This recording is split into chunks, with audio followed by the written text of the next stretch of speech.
In 2002, Josh Gimo was a junior at St. John's University in Collegeville, Minnesota.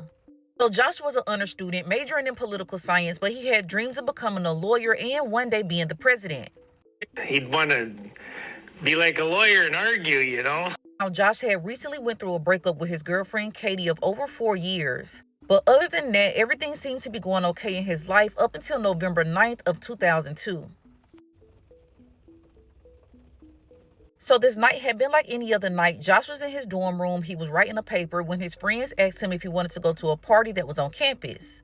So a little after 11 p.m., Josh decides to leave his dorm and go to this party that is about 3 minutes away, but is still on the campus.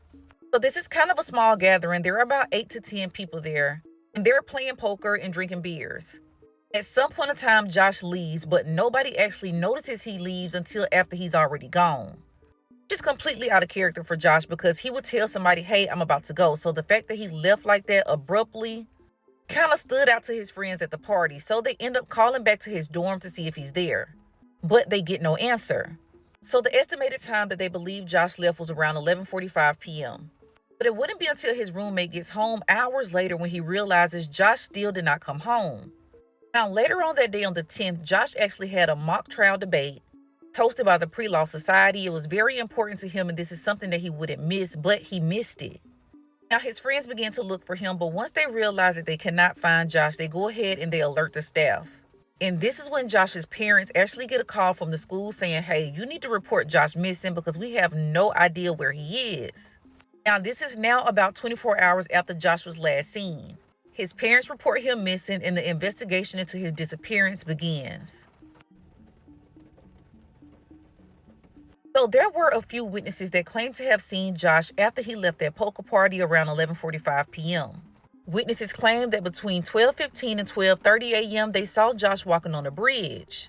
Now, he would have had to walk on this bridge to get from that party back to his dorm. So could this mean that Josh actually made it back to the dorm and then something else happened? Now, police say that Josh never used his key card to get back into his dorm. So they have no reason to believe that Josh made it back to that dorm.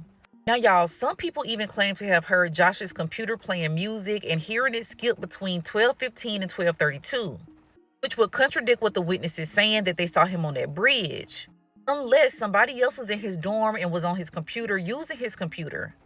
Now, this brings us to Josh's roommate, Nick. So, allegedly, Josh and Nick had a huge argument the day before Josh disappeared. And y'all, it turns out that Nick had been seeing Josh's ex, Katie.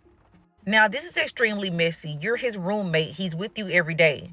Josh was in a relationship with Katie for 4 years. It had just recently broken up, so if Nick had already started seeing Katie, I can understand why Josh was mad. But where was Nick this night? Now, Nick says that earlier that day, him and Josh actually had brunch. He's claiming that they talked things over, and later on that night, Nick goes to Katie's dorm. And Nick says that he was actually at Katie's dorm until 2 a.m. But Katie says that Nick left her dorm at 1 a.m. Police ask Nick to take a polygraph test, and he declines. Not only that, Nick tells investigators, look, Josh was doing some heavy investigation into this campus. So it turns out that there were SA allegations of different priests and monks on the campus. Nick told investigators, look, if you go into his computer, you'll see that he was investigating this, and this may hold the key into what happened to Josh. Now, y'all, even though this was an investigation, police never sealed off his dorm room. So Josh's computer could have been used by somebody else, aka Nick.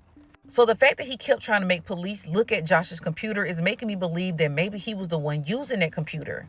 So over the years, there were extensive searches done for Josh. There were other people on their college campus that went missing and were found deceased. But police say that none of these people or disappearances were actually connected to Josh.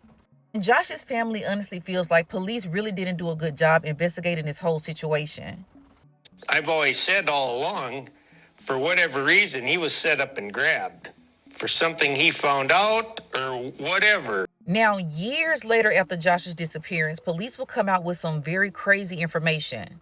On some of the files on Josh's computer, they found images of unidentified men. They also found multiple dating profiles of Josh pretending to be women. They believe that Josh may have been communicating with other men, but posing as another person. Now, his friends instantly came out and said, look, we do not believe that Josh was gay or anything like that. We had no reason to believe that he was hiding anything. And that honestly leads me back to, was anybody else using Josh's computer other than Josh? Or could Josh have met somebody online and when they saw him in person, he wasn't the person that he said he was? Did one of these monks find out that Josh was investigating and digging into what was going on and maybe they could have done something? Or did Josh and Nick cross paths as Nick was leaving Katie's dorm and maybe they got into an argument? Now, even though there are so many theories, nobody still has any idea where Josh went. Now, let me say this. Everyone is innocent until proven guilty. We're not accusing anyone of anything. But I have always believed that Josh was hurt by somebody that he knew. Then you have to think about it. This was back in the early 2000s. They didn't get any fingerprints off the computer. They didn't do more digging into the whole situation, y'all. It makes no sense at all. From my understanding, all of his belongings were still back in his dorm. So it seems as if he was planning on coming back after that party, but something happened when he left the party. Now, y'all, I'm very curious as to your thoughts in Josh's case. Comment below and let me know, what do you think happened?